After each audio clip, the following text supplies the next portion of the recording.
If you're tired of hearing the same old basic mindset and motivational fluff talk, you've come to the right show. Welcome to Project Me with Tiffany Carter, the podcast, where we dish on everything from managing that crazy brain of yours to manifesting abundance to my straightforward, actionable steps that will make you major money online. Now, I'm not your typical multimillionaire entrepreneur. It takes a small village to keep my anxiety and depression in check. I'm inherently disorganized with an intense obsession with office supplies. Your girl here is a digital marketing content expert who's generated over $200 million in sales. I promise by tuning in twice a week, you will get a much needed refreshing dose of truth, clarity, and cash-making advice. Now let's get to it.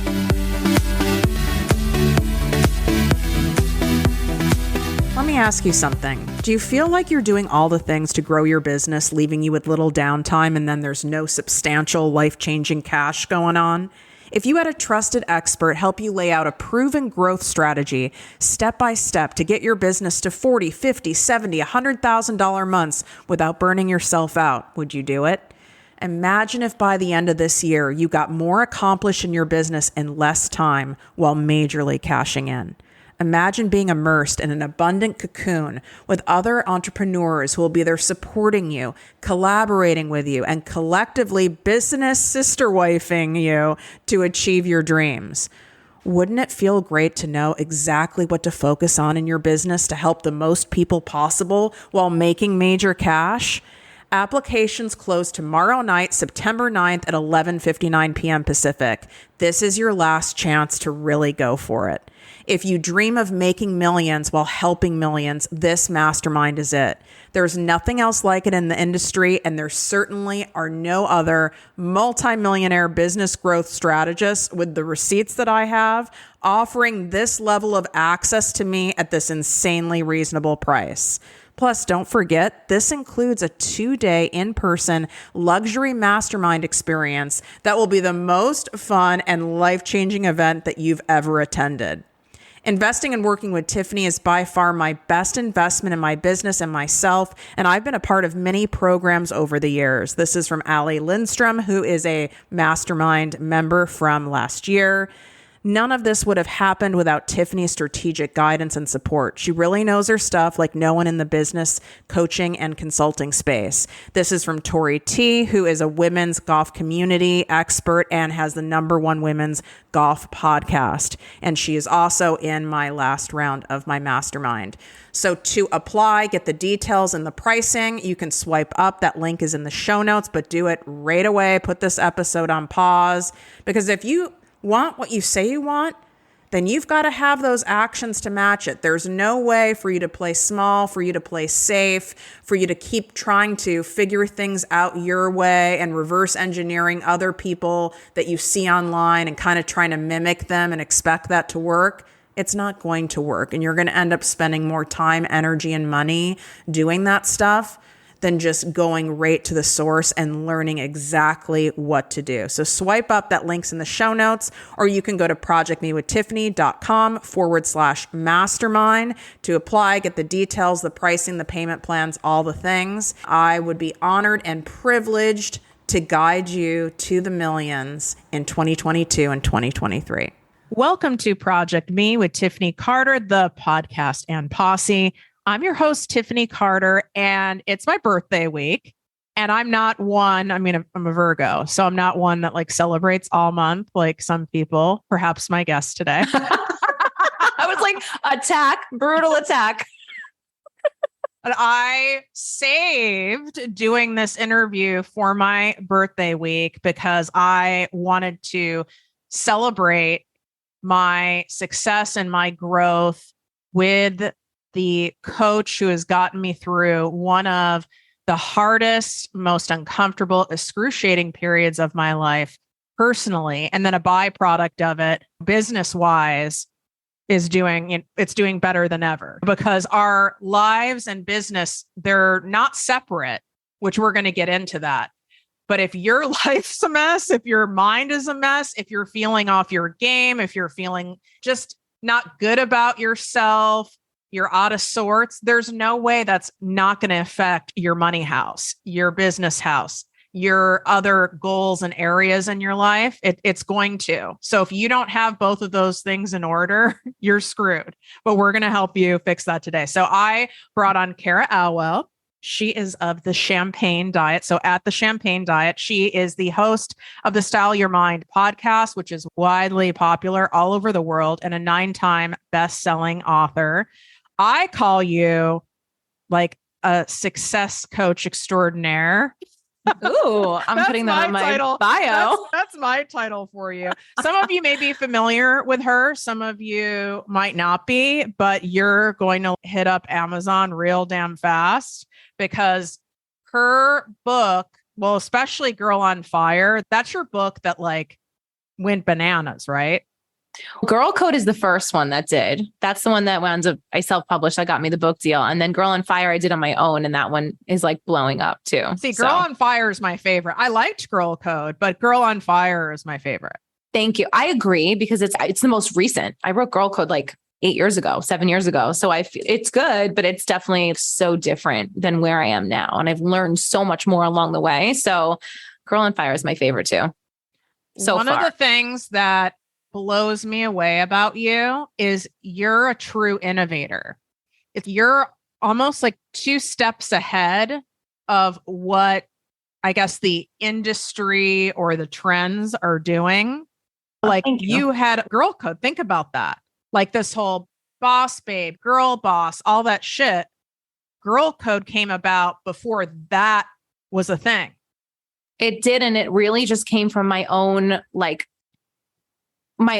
perspective of what was happening. Like it was before I quit my full-time job. I was still working full-time at MTV. I had the most boring fucking job on the planet in advertising. And I was starting the blog and I was starting to write my books and I was getting ready to coaching and I was getting ready to position myself to leave. And this is before Instagram was even really around. And I started seeing like women that I would meet in Facebook groups who virtually were really nice to me. And then I would go to events in person and they would literally turn their back on me. They would gossip about me. I would get phone calls from girls that I had become like close to and be like, and so said you stole her name and you did this. And I'm like, what the fuck is this? And then I met women who were amazing and super cool and took me under their wing and they were a little bit further ahead than I was. And I was like, I want to be with them. So that was my whole like motivation for writing Girl Code. And then, like you said, the whole kind of boss babe thing started and women empowering women became a thing. But again, it just really just came from like my own need for more of that conversation. And by the way, we still need to be having that conversation because there's still so much drama that it just makes me crazy. Yeah. And I want to get into that. Before we go there, what do you do that gives you the permission to go with these ideas, whether it's a name, whether it's you creating cool like sweatshirts, whether you've given yourself permission to go after your multi-passions with no rhyme or reason? Where does that come from within you? That's a really good question. If we want to really go way back, like I think I was a little girl and like I knew that I wanted a different kind of a life. Like my mom tells the funniest story. Like when I was little, I used to dress up in all of my grandmother's garb, like her boas and her platinum blonde wig and sunglasses. And my mom was a single mom. She was struggling to raise me and my brother. She was working 2 jobs and I was young. She didn't get divorced till I was 8, but my dad was like in and out of the picture. And I guess at such a young age, I saw that and I saw her struggling and I just decided I wanted to be super glamorous and have nothing to do with the struggle. So I would sit on a stool and I would make my grandfather interview me. And my grandmother's name was Dagmar. And I used to say, I'm Dagmar from Hollywood. And I don't have any children. I'm a movie star. And I would look right at my mother. The best part is, and I don't have any children. Yeah. And my mom, you would glare at me like, but it's hilarious. But I knew that I just wanted a different life. And they encouraged me. Like we didn't have money growing up, but my mom told me you could do anything you want to do. You're capable of whatever you want to do. And I really took that to heart, obviously, and just ran with it. And then I think throughout the years, I just started to see a lot of people around me that were living really inauthentic lives. They were doing things because they felt like they should. They were marrying someone because they felt like they needed to be married. They were having a kid because they felt like they were supposed to have a kid at a certain age.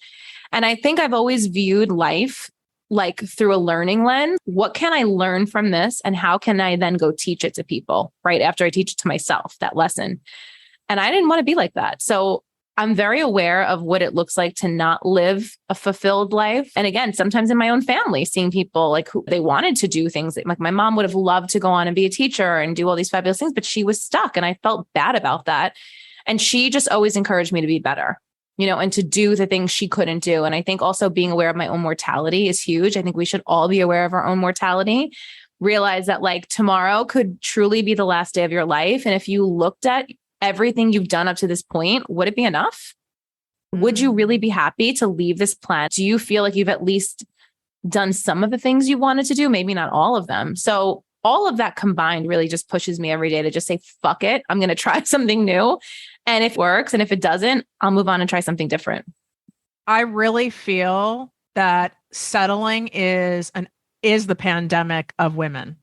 1,000%. Mm-hmm. Like I wrote down before this, I was like, that is the pandemic. And it's been going on for decades and decades, maybe even a century. It's like settling for okay, business, life, joy, peace of mind, all the things. And I feel it's a settling because the risk of doing the thing and doing the scary thing, the hard thing, whether that just feels overwhelming to someone or it might not work, they might fail, or it might require too much energy or whatever it is. It might be horrible. They might get their heart broken. They'll stay settling for okay.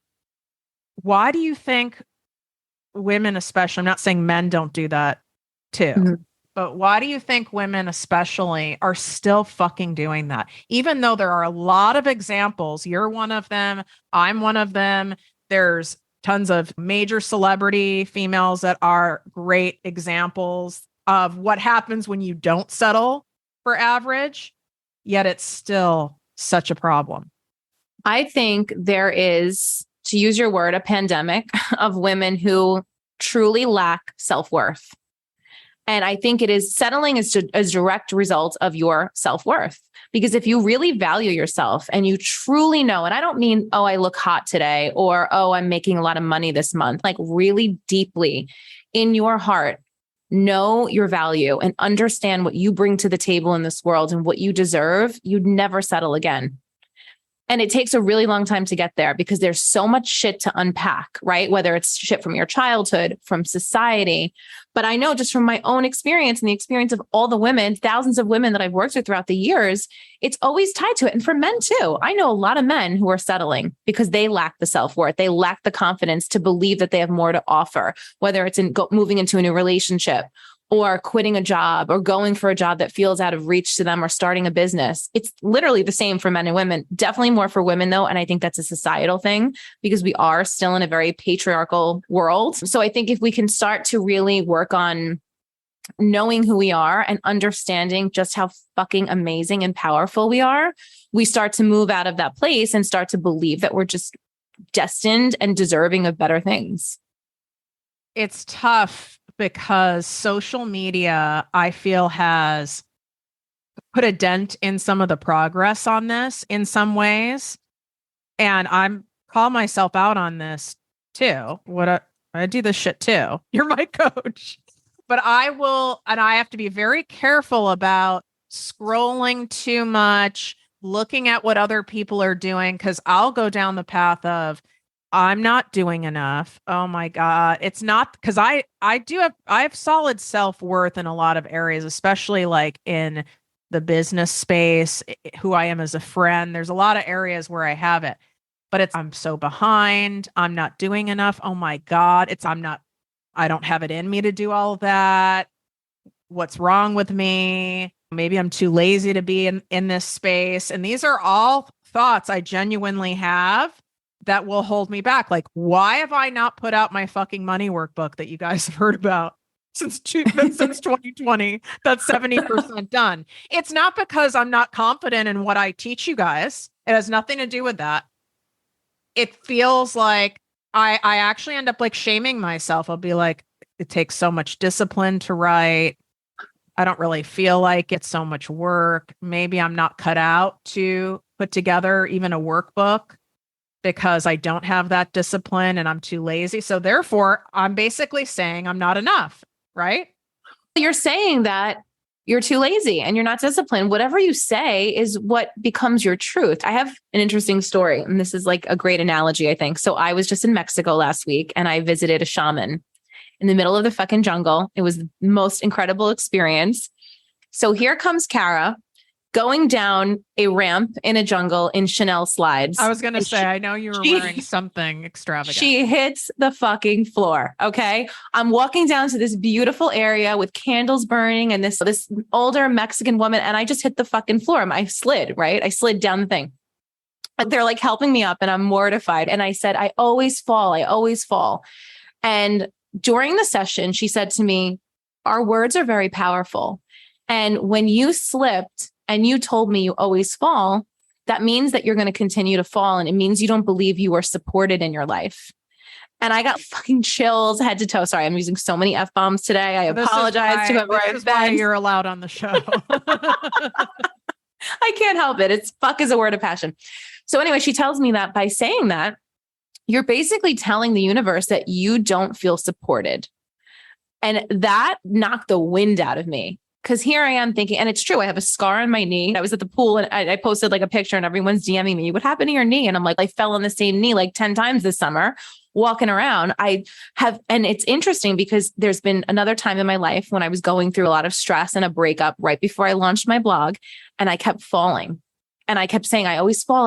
And my grandmother used to always fall. And she had a lot of anxiety and stress. And I noticed like I didn't fall for a long time. And like recently I've been falling and I've been going through my own stuff. So to your point, when we say something about ourselves, we are sending a powerful message to the universe about who we are and how we view ourselves and what we're capable of. So I think for you with the money book, what if you just start changing the conversation and say, I'm putting out a money book. I'm an amazing author. I have incredible things to share with my audience. This book is needed. I can't wait to get it out. I'm so motivated, so excited. It's coming. I could buy into 70% of it, but the part where you said I'm so motivated doesn't feel true to me. So how do you, and I'm just using myself as a guinea pig for you guys, but how can you say something when I do not feel that way? What if you could say something like, I'm excited to become motivated about this? Right. This way that my brain buys into. Yeah. My brain goes, oh, okay, I'll buy into that. I'm going to get myself motivated about this, as opposed to I'm procrastinating. You're flipping it. I'm going to get myself excited. I'm going to get myself motivated. And this book is coming out. And then let go of it. Don't sit there and go, okay, now it's 2 days from now and I haven't even thought about the book and then berate myself for that.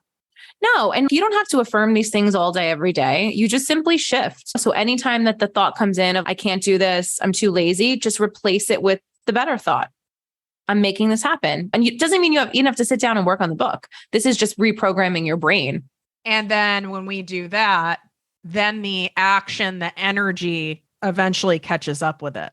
Because your subconscious mind hears everything you say. So when your subconscious mind is, oh, she wants to write a book, you start to take action to help yourself to do that. You start to find the motivation. You start to say, you know what, today I'm actually going to sit down and open up this document. I'm actually going to send an email to my designer and have her start working on the format for me.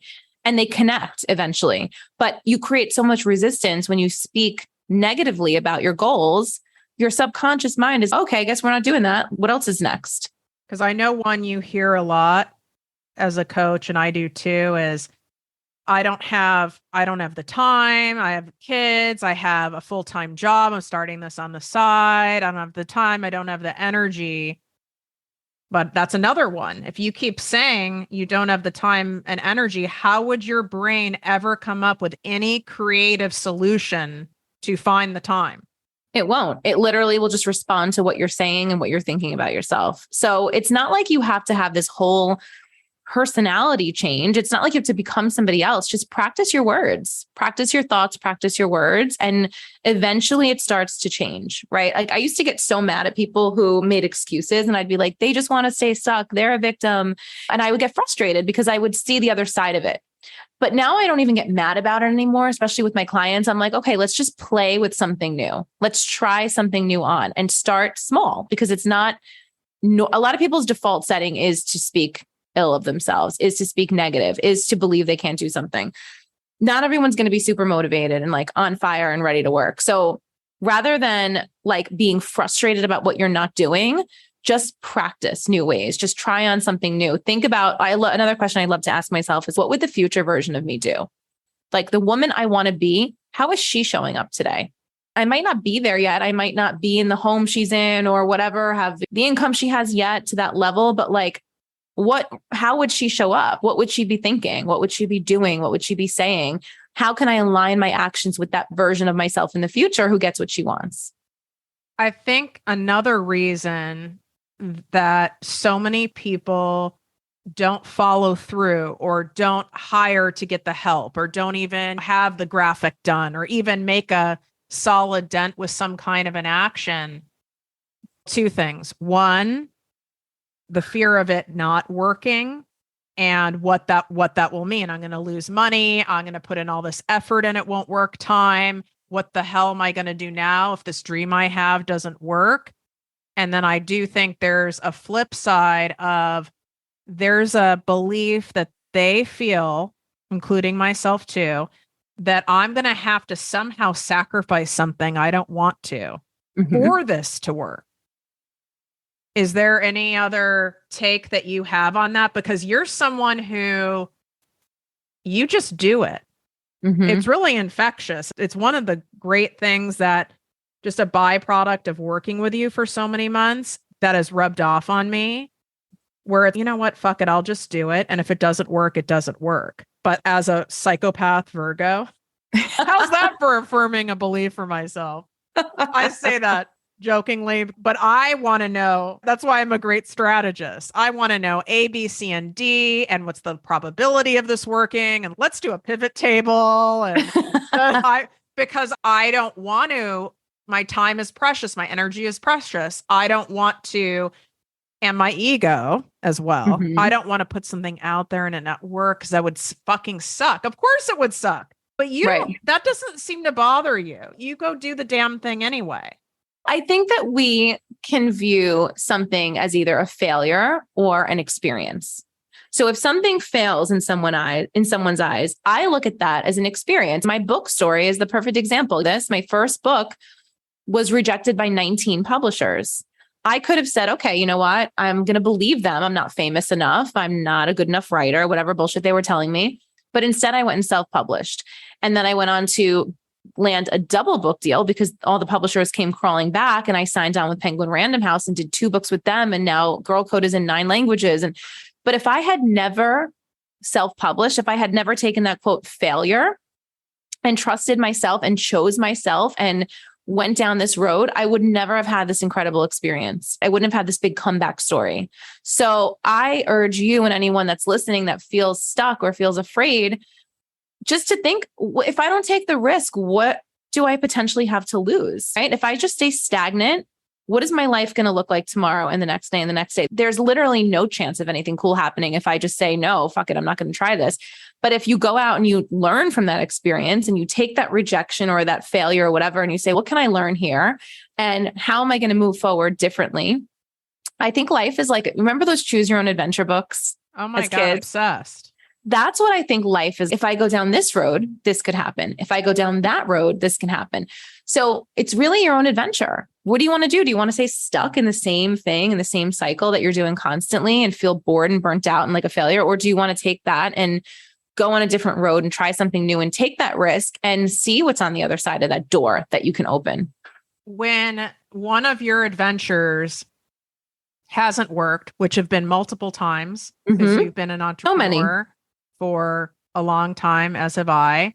And one of the things that's not fucking talked about or shown in the, I guess you could say, online coaching space, entrepreneur space, motivational speaker space, is how many flops, failures, mistakes, launches that don't work, shit hits the fan that occur. In fact, if I really listed them all, I have more failures. If we want to look at it as like a failure, I have more failures than I do wins, but the wins I have are motherfucking big.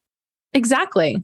So when you've failed in a public way, So I guess, and let me give an example. Maybe you've launched a course or a program or some kind of offer that you thought was, of course, you don't launch something you think is going to fail. You launch something because you want all these people to benefit from it. So you had solid, fair, reasonable expectations, and it hits way fucking below that and you're blown away.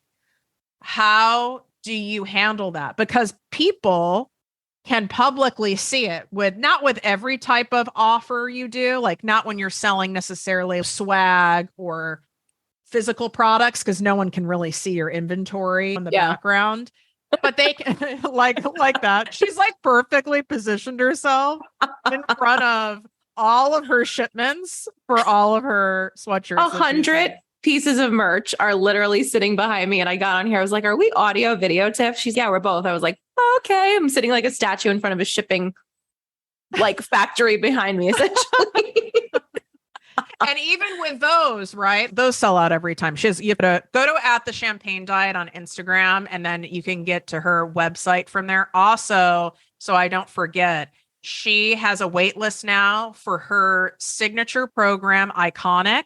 And you have to get on the wait list in order to get any sort of special pricing, anything like that. You can swipe up. That's in the show notes. The link to her Instagram's on there. You'll be able to find all of her books, all that stuff. But take a screenshot of this episode and I want you to share it on Instagram, on Facebook stories, on any of those things.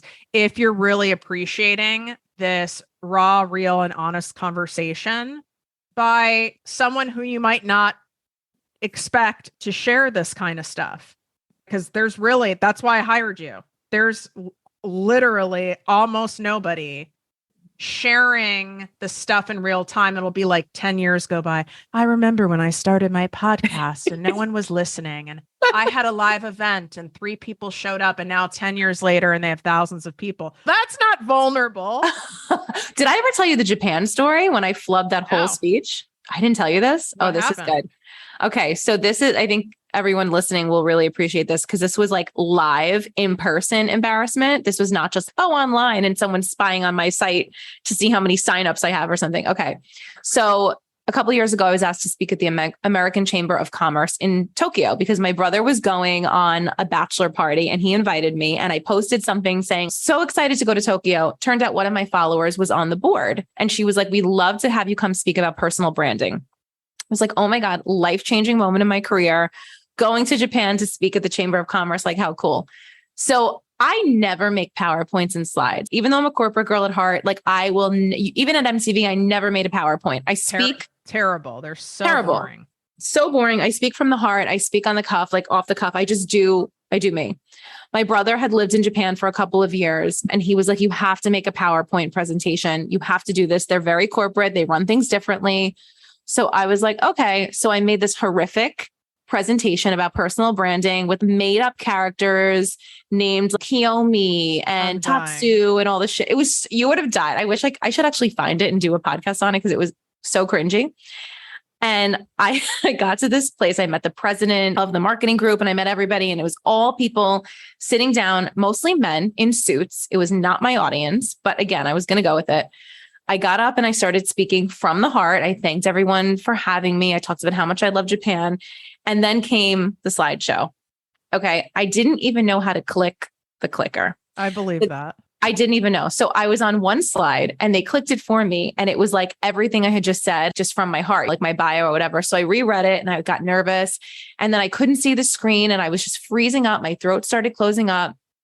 And I think I knew I had totally flopped when I saw this like German woman from the back rushing up to me with a glass of water. And I was like, oh my God, they all know. They know. I paused and I was like, okay, I apologize. Clearly I'm nervous. This is really terrifying for me. This is not my normal environment, but I just want to apologize for not sticking to the slides. I'm just going to talk to you now. And I'm going to tell you what I know about branding, about personal branding. And I carried on the rest of the presentation as best I could. I was like, get me out of here. I need a Sapporo now. I was going to say, begging my brother alcohol immediately. Like I need alcohol. And I was begging my brother to leave, and I was packing up all my stuff, and I turned around and there was a line wrapped around the luncheon room of people waiting to talk to me. So I stood there, and every single person was like, you owned that presentation. Thank you for being so vulnerable. Like, you did such a great job. Thanks for owning it. Nobody else would have been able to come back the way that you did. And it was just so raw and so real. And it was in that moment that I really was like, and the first couple of people, I was like, maybe they feel bad for me, but it was like everyone in there. And that's when I knew that we get further ahead by just owning who we are and being real about the times where we do fuck something up. And there's not one person on the planet that can't relate to that. Every single person relates to what it's like to flub a speech or to not sell out a program or to get rejected by a publisher or a guy or whatever. And I think the more we can just be honest about it and be like, yeah, that really sucked, but here's what I learned. My takeaway was that I should do things my way no matter what. And I need to always be authentic to myself, trust my gut, fuck the PowerPoint, do what I know best, do me. And I was able to move on from it. But I share that because I think people are just they let that define them. They let those moments define them. I could have said, oh my God, I ruined my first international speaking engagement. I ruined it. And I could have had a horrible trip. But instead I was like, I own this. And now that story is in one of my books. And I talk about it and I share it with my clients to make them feel less alone. And you do such a great job of that in all your programs, because I've been in your mastermind as well. And that is one of the keys that has really shifted me on a personal and professional level and has made me more money since working with you, is because I have a confidant that is, and I don't want to sound elitist by saying at like my level. Mm-hmm. I don't know how else to say it without it. You guys know what the fuck. I don't need to preface it, but where I'm talking to someone who's in a similar space, even though we don't have a same niche, so to speak, but in the similar space for a long period of time and have similar even backgrounds in TV and that kind of stuff. You've been on this earth long enough. And I can say to you, what the fuck happened? Like, this launch was terrible, or I'm in the middle of it and I'm like spinning out. Like, I don't get it. Like, why aren't more, like, my shit's amazing. Why are more people not like clamoring to get it? And I have someone to talk to in real time about it, where you're honest about it. You're not like, if it's just not this time, it's next time. Yeah, I think this is the thing too to realize, like, not everything is going to be a hit. We look at Instagram and we see that coaches act like every single thing's going to be a hit. You're always going to make the same money in business. You're never going to struggle. But if you look at like actual business, if you look at corporate America, which we both come from, if you look at anyone who is super fucking successful in this world, they have had ups and downs, and that is a part of life, and that is a reality. So I want everyone to know that just because you hit a 6-figure month doesn't necessarily mean you're going to hit it again the next month. You might, that's great. You might not, you might hit it again in 6 months. You're not less of a woman. You're not less of a business person. You're not less of a genius. You're not less of a coach. That's just life. Sometimes it's a weird fucking month. Sometimes shit is going on in the world. Sometimes people are distracted. Sometimes your ad doesn't get served to the right people. We have to stop beating ourselves up and holding ourselves to an impossible standard that we will never meet if we continue to base our lives on what everyone around us is doing. That's why I've doing my best to not look. I can look at fun accounts like fashion accounts, or I love my inner child loves building Legos. So I like follow like these Lego creators who make these like cool things. Like, that helps me because that's your creativity. Exactly. Yes. It's inspiring. It's different. I've subscribed to Us Weekly, People Magazine, like old school, and I'll read that stuff when I'm luxuriating, not necessarily like personal development and following all these people. It gives me broader ideas, but it also takes me away from, because if you really look at this stuff, it looks like someone is always writing a best-selling book. Someone is always having a 6-figure month. Someone's having multi-million-dollar years every year. Someone has the most amazing Instagram husband who they retired, and the guy's hot and they have passionate sex all the time. And he takes the most amazing photos for them and like cleans. Exactly. And he has a huge dick. Exactly. So that's the thing. And I'm over here like in like a drought with cobwebs accumulating. Okay. That's the thing. Like to be honest, like I don't follow a lot of coaches. And if I do, they're my friends. And even some of my friends I have muted because I just don't want to be consumed with that. And I love them. I talk to them more on the phone and on text and voice note them, but I don't need to see everything they're doing because it clouds me. When I write personal development books, I rarely read them. I'm reading Louise Hay right now. It's a book from 1984, I think. Like, I don't read current stuff because I don't ever want to take on somebody else's voice. I don't ever want to take on someone else's like terminology or word. I told you before we got on a story about someone who launched a program with my same name. I don't think she did it on purpose, but she's in the background. She's in the peripheral. She watches my stuff. So maybe somehow she absorbed it. It's not a bad thing, but that's what happens when you follow too many people. So not to say you shouldn't, because I do think there's a point in your career where it is really helpful to be inspired by mentors and to have mentors and to be coached by people. But just make sure you're balancing out with the fun stuff, the creative stuff. I love, same as you, I follow fashion accounts. I follow all the gossip stuff. What is her name? Not skinny, but not fat. Do you follow her? Oh, yeah. She's hilarious. And it's like my outlet. Anything that's like making fun of, I love pop culture. Yes. And I love memes. I will watch, like in my time on Instagram is like me and my best friend sending each other offensive memes. That is what I do on Instagram. I don't spy on anybody. I want to use it to post, go. And then at night for 20 minutes while I'm watching The Housewives, I'm sitting on looking at my memes. Just be mindful of how much attention you're giving it. My friends, Gwen and Dara, I did a mastermind with them. We were down in Mexico together. We did our final call and one of our clients in the mastermind was saying the same thing. She's getting caught up on social media and she's getting a lot of hate for some reason. And she's getting a lot of comments and just a lot of negativity. And we said to her, Gwen actually said this, at the end of the day, are any of those women going to be at your bedside when you're dying? Are any of those women going to be at your wedding? Are any of those women going to be at your birthday dinner? Are any of those women going to be there when you have a horrible heartbreak and painful breakup and you're crying and you need to call someone? No, they are people on social media. You don't know them in real life. So stop giving them the attention that they don't deserve. What is it costing you by not at least going after the thing? I think that cost is much higher.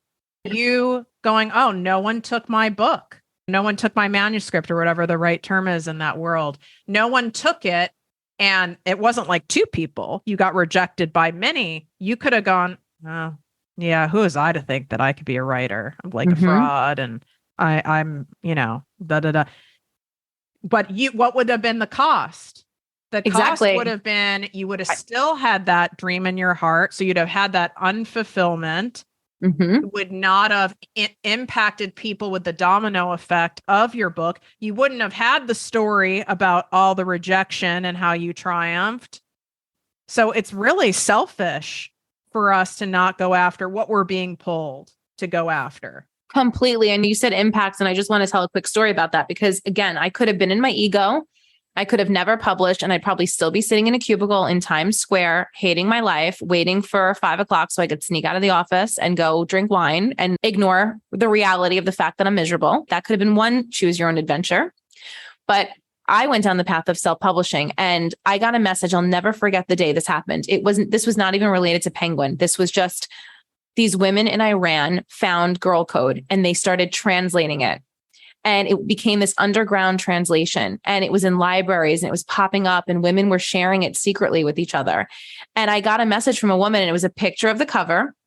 And she just said to me, I just want you to know how much this book has changed my life. Like women here have a hard time expressing themselves and we don't always get the opportunities. And I just want to be a musician. And after reading your book, I picked up my instrument again and I started playing it and you gave me hope. There is nothing in the world that can compare to that feeling. I don't make $1 off those books. They're translating them. They're sharing them. I don't even care. It's not about that. It's about the impact and the legacy that I'm now leaving in the world because I chose myself, because I wasn't afraid of some dumb, like editorial assistant probably that looked at my book proposal 10 years ago. Like, why would I give someone like that the power to tell me what I'm capable of? So everyone who's listening right now, think of what you don't even know what's going to happen. All I wanted was to throw myself a book launch party at a bookstore, to be honest with you. It's all I fucking thought about. I was like, I just want to Carrie Bradshaw moment. I was going to say, you totally wanted to Carrie Bradshaw moment. I went to then I did. I had it at my local bookstore, like my friends from high school and my neighbors came. It was like for my first book.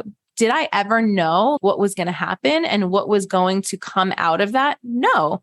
So we can't even imagine the possibility ahead of us. And I really believe that God, universe, whatever you want to call it, as Noah, my friend Noah says, the mail all gets forwarded to the same place.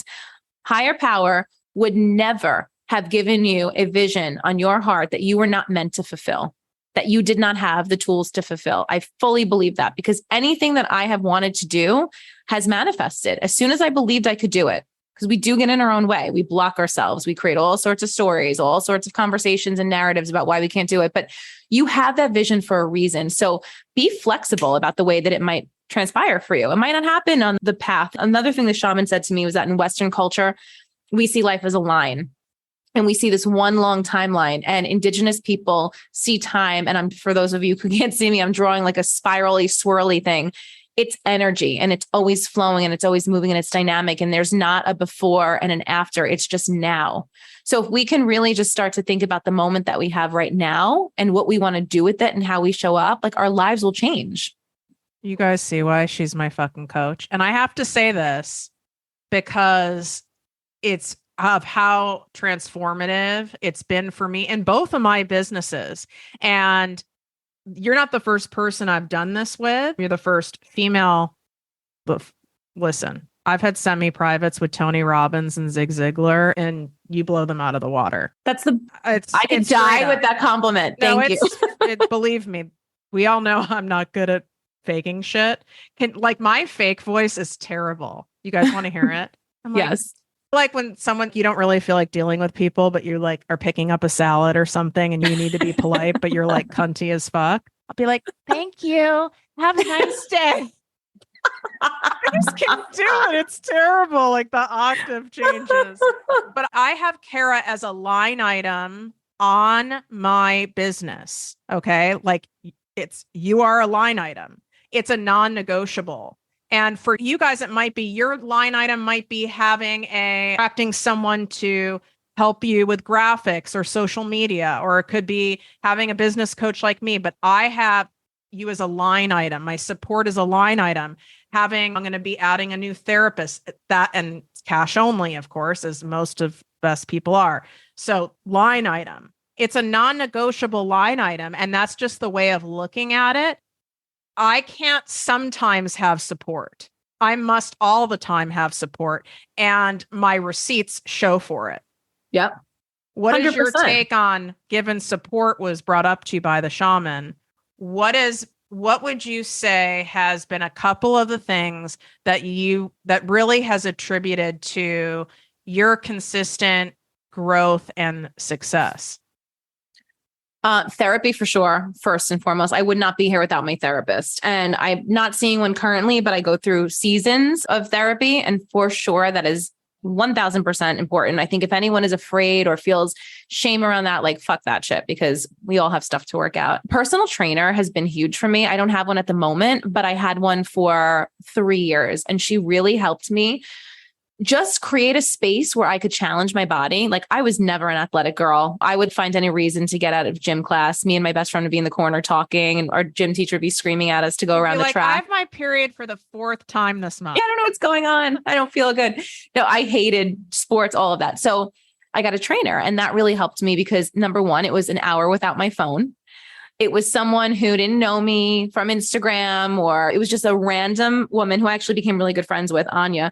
But it was just a new experience for me. And it was so many similarities between business and fitness. It's like insane, right? Like just pushing ourselves and challenging ourselves, growing strength mentally, physically. Definitely coaches from time to time. Haven't had a coach in a while. It's time for me to have a new one. I had one in the beginning of this year, and she was fabulous. Star Monroe. I had her on the show. I love her. I fucking love her. I love her so much. She's a therapist as well. So we did a lot of shit together, and it was just so important. And then I'll join masterminds, and then also friends, just having friends who understand what you're going through. I have a lot of entrepreneurial friends, not necessarily coaches. I've got some coach friends, but just other women out there who are not a lot of them. I have maybe 3 or 4 women that I can count on that I know I can always message and reach out to. And this is not to take away from like my besties who have been my lifers, as I call them, but like my best friend's a teacher, so she can't possibly understand the world I'm in just the way I can't possibly understand the world she's in. So having like industry friends that I've had for years that I can know and trust is really important for me as well. You see how she's not done this alone, but it can look like she's done it alone. Oh, and then my whole team. Let's not forget that. I've got a business manager. Shout out to Jen if you're listening. I've got a graphic designer. And one thing that I will say that I've been very fortunate about, and I think you probably have too, Tiff, sharing resources, like being able to say, oh, do you need a recommendation for this? Like I just was referred to this woman named Bondi, who's amazing, who does video editing from Amanda Francis, and Amanda Francis hired my graphic designer. So we share resources, which not only is to me like one of the most generous things you can do for another woman, because there's so many people who'll be like, you're not going to take my designer. You're not going to take my graphics person, my video person.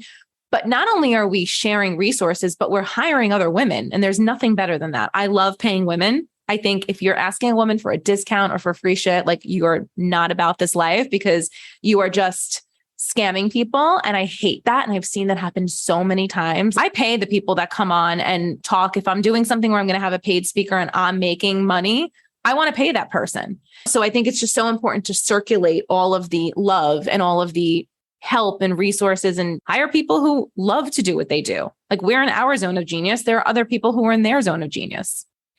Yeah. And this culture that I'm noticing with female entrepreneurs, especially, is, oh, I'm not going to share who my people are.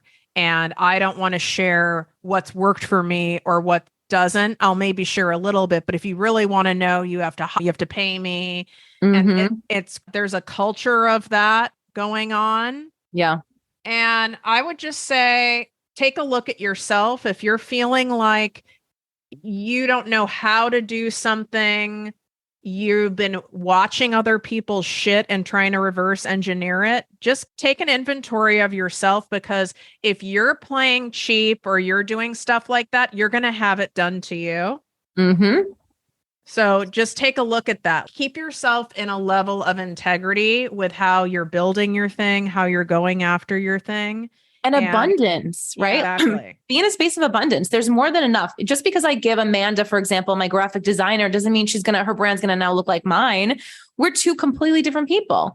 We have completely different voices and ideas. So no one is ever going to, and this is what Girl Code is really all about. No one is ever going to be able to copy you. There's just no way someone can replicate your energy, even if you're hiring the same exact people to work with you. So have integrity, come from a place of abundance, and come from a place of confidence. I'm not worried about somebody copying me. Even if you want to use the same name as me, if you want to, I've had people rip off the cover of my book and put it up on Amazon. Yes, we send them a cease and desist. But to me, I'm like, you can try, but you're never going to duplicate what I do. You're just never going to be able to do that. So when you have that confidence in yourself, and it comes over time, it's not instant. When you're just starting out, if anyone's listening and they're like, I don't know, I just started my business, doesn't matter. Look at your past successes and use that to fuel what you're doing now. Maybe you just quit your job. Maybe you're side hustling, but you've accomplished some great shit in the past. So use that and infuse it. You are the same person. You're still the same human being that did that thing. You can now apply that confidence and that success to the next thing that you're doing. And that's how I think, like, I was listening to a meditation the other day and it was like, I don't have competition. I am the competition. And I loved that. I was like, it's just true. You got to hype yourself up. You got to vibe yourself. And I used to do that when I was in pharmaceutical sales. Like I'm trying to think who I would play. Like I would play like these songs. I'm trying to remember the songs. It was like early mid 2000s. I was trying to think of it off the top of my head. Like Destiny's Child. Exactly. And I'd be like thumping in my company white Ford Taurus, cruising around LA. And and I was terrified. I didn't know how to sell. It felt manipulative to me, blah, blah, blah. But it pumped me up. I was reminding myself who I am. And I'm hoping this episode pumped you up. You need to be messy. You're going to feel like a failure a lot of times. You're going to feel like you're behind. You're going to feel like nothing's working. Then on some days, you're going to feel like you're so amazing. Like, why isn't Hollywood calling? You're going to feel all of it in the span of a day. And that's normal. And by the way, it doesn't change. No, it doesn't change. And it's so funny. whenever we talk and you're like, oh, I'm feeling this way. I'm like, do you have your period? Are you PMSing? Because let's also talk about the fact that we're hormonal. Okay. Like I know when my PMS week comes, I am Looney Tunes, batshit crazy. I hate everything in my business. I feel like a failure. I feel like I'm going to get arrested. I'm not going to pay my taxes on time. I have all these crazy thoughts like swirling in my head. I'm like, oh my God, I'm going to be with Martha Stewart in jail. I would love to see your mugshot though. It'd be amazing. I would have like my lashes done and everything if I had to go to jail. But we think irrational thoughts. And this is a mantra that I told you that one of my friends shared with me. And she got this from her spiritual counselor. And he said, when you're having thoughts that you know are untrue, tell yourself, my mind is not reliable right now. My mind is not reliable right now. And when you're feeling good and you're in alignment and you're in flow, that's your true self. That's your real self. You maybe didn't get enough sleep the night before. Maybe you're PMSing. Maybe you're hungover. Maybe you had a fight with your boyfriend, like whatever. That's life. We have to give ourselves grace. And we have to understand that every day is not going to be the best day of our lives, but when it's good, roll with it. You know how I write my books? On like a manic bender in a week. Okay. When I'm feeling good, the book comes out. Because I have a saying, and I've had this saying for years. When I'm on a roll, I keep rolling because I never know when I'll be on a roll again. And that's be like, and I'm talking in a positive way, not in a forced way, where I'll be like a caffeinated freak, Kermit the Frog with typing. I was just going to say for 14 hours. Same. And I haven't taken a shower. I usually haven't even brushed my teeth yet, but I've had a whole pot of coffee. There's another one brewing and I'm literally like a troll at my computer going for it. And that's it. And that's how my best stuff comes out. And I roll with it. And then I'm like, okay, I'm done. Now I need 2 weeks off. And I just coach my clients. Feel so validated. And if it made me feel that way, I know so many people listening because of course we make up stories about people. So I thought people are like to put out 9 books. It's like every single morning you're so disciplined and you write for an hour every morning. And you never sly away from that. And you always know exactly what to write. Oh my God, no. Sometimes it's like I can't sleep and I get up at 2 a.m. and I bang out 3 chapters, like, again, looking like a troll in my pajamas. And then the next day I'm fucked because I didn't sleep, but at least I got some work done. So I've really learned to just flow with whatever I call it. Like when the muse visits, I'm like, the muse is here and she wants attention. And that is my inner muse. That is like my creative self. That is my best self. She's been here this week. She arrived while I was in Mexico. Maybe the shaman brought her on. I don't know. But I got home and I was like banging stuff out. I organized my whole apartment. But I know this is going to be short-lived. So I'm going to ride the wave. This could end like an hour from now. We don't know. Right. So take advantage. And listen, some people don't work like us. I think it's a personality thing. But if you're resonating with this, I want you, like you said, Tiff, like you feel validated because there are so many people out there. I used to get so mad at those like blogs or articles where this is my morning routine. I get up at 4 a.m. and I have a matcha latte. And then I go and I meditate for 4 hours. And then I go have tantric sex. And then I go eat steel cut oats. No, like I'm not doing any of that shit. I'm putting on 80s music and I'm drinking an obscene amount of coffee and like voice texting my friends for 3 hours. And then I get into work. And it's always like business related, but like I have my own weird thing in the morning. Everyone has their own thing. So just own what works for you and stop trying to feel like you have to fit into a box. You have to have rules around the way you live, because what's the point of doing what we do? If you're putting yourself into a box that who the fuck is really even doing that? I feel like half this stuff is like made up. It is. Most of it's made up. Like when they make up the stuff about what works on Instagram or TikTok, these are some people making it up to make it look like they have the answer so you'll buy from them. They don't fucking know. If they knew, they'd be billionaires. That means they would know the algorithm of the metaverse. Exactly. Like, I've watched some of those YouTubers and I'm like, okay, let me just pop in and see. And sometimes there's a couple valuable things, but it's nothing like groundbreaking. And I'm like, okay. I don't know. I love this. So it's like inspired batching, right? It's like unintentional batching, really. Yeah.